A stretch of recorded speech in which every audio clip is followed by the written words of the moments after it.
Preparedness, वो भी disaster से पहले का है। अब ये जो सेशन चल रहा है ट्रेनिंग का, ये भी प्रिपेयरनेस का है, क्योंकि हम किसी भी डिजास्टर से लड़ने के लिए प्रिपेयर हो रहे हैं। उसमें कम्युनिटी अवेयरनेस प्रोग्राम भी आता है कि हम लोग नए नए वॉलंटियर्स कम्युनिटी अवेयरनेस के तहत लोगों को जागरूक करेंगे, किसी भी तरह की आपदा है तो आप लोग कैसे सेव कर सकते हैं। तो ये प्रिपेयरनेस का आता है। तीसरा पॉइंट रहता है, जब डिजास्टर आ जाता है तो अपन लोग की, जैसे हमारे वॉलंटियर्स हैं सिविल डिफेंस, कहीं भी जब डिजास्टर आता है तो इनकी बहुत बड़ी महत्वपूर्ण भूमिका रहती है, इनका बहुत अच्छा रेस्पॉन्स रहता है। तो अपन लोगों को उसमें रेस्पॉन्स क्या करना है, क्या हमारे ड्यूटीज है कि क्या हमको क्या काम करना है, कैसे काम करना है, किस तरह की आपदा है, उसी के अकॉर्डिंग हमको वहाँ पर उपकरण ले जाकर के लोगों को राहत पहुंचाने का काम करेंगे हम। तो ये अपन लोगों को पता होना चाहिए। ऐसा नहीं है कि कहीं कभी क्या होता है कि जैसे रोड दुर्घटना के समय कोई घायल व्यक्ति पड़ा रहता है तो हम लोग क्या करते हैं, कौन देख रहा है, कोई नहीं देख रहा, क्योंकि घायल जो व्यक्ति रहता है उसके पास में उसकी बहुत सारे ऐसे संसाधन, उसके पास में सामग्री वस्तुएं रहती हैं। जैसे कोई चैन भी पहनता है, उसके पास घड़ी भी रहती है,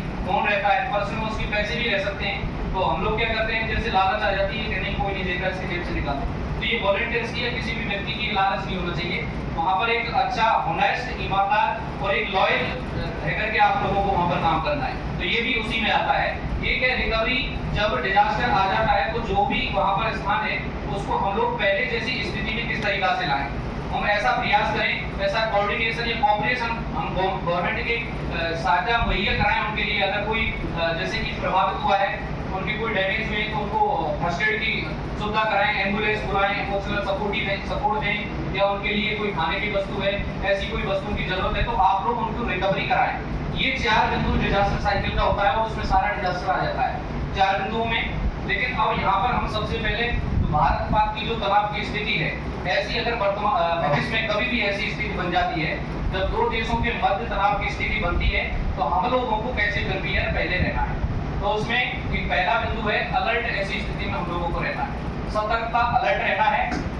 वो अलर्ट और सतर्कता में यही रहता है कि आपको अगर गवर्नमेंट के द्वारा गाइडेंस जारी हो जाती है उन दिशा निर्देशों का आप लोगों को पूर्ण रूप से पालन करना है, जिसमें ये रेड सायरन होता है, ब्लैक आउट है।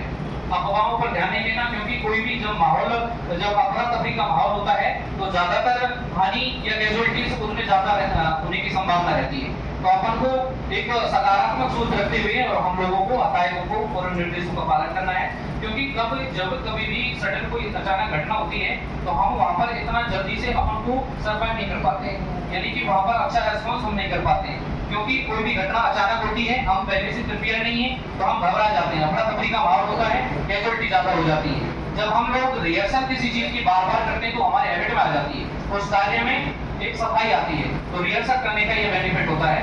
तो यहाँ पर अलर्ट और सतर्कता आप लोगों को रखनी है, रेड या साइरन, और आप लोगों को ब्लैक आउट का आदेश मिल गया तो आप लोगों को उसका पालन करना है। ब्लैक आउट का अब जो रिहर्सल हुई थी 7 मई को, उसमें हमारी यही थोड़ी बहुत कमी थी उसमें कि ब्लैक आउट का